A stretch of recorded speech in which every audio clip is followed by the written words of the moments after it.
कभी इंसान भटक जाता है, किसी ऐसे रास्ते पे चल जाता है जिस पे वो चलना ही नहीं चाहता था। किसी ऐसे काम को करना शुरू कर देता है कि जिसको कभी वो करना ही नहीं चाहता था। लेकिन एक दिन ठोकर लगती है, इंसान को होश आती है कि मैं ये कहाँ आ गया हूँ। लेकिन उस टाइम आप ऐसी दलदल में फंस चुके होते हैं कि वहाँ से इधर उधर कुछ नज़र नहीं आता। हर तरफ सिर्फ शोर सुनाई देता है जो आप कभी सुनना नहीं चाहते थे। उन लोगों के गिर्द आप फंस जाते हैं जिनमें आप कभी बैठना नहीं चाहते थे। इंसान भटक जाता है। उस टाइम क्या करना है इंसान ने? उस टाइम खामोश हो जाना है। सबसे पहले खामोश होकर बैठ जाना है, घुटनों के बल बैठ के सिर्फ एक लाइन अदा करनी है, ला इलाहा इल्लल्लाह। एक लाइन।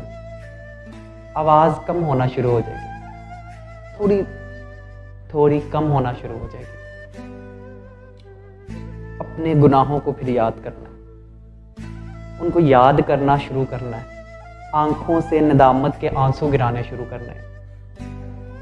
आहिस्ता आहिस्ता शोर ख़त्म हो जाएगा और आप अपने आप को जाए नमाज के ऊपर पाएंगे।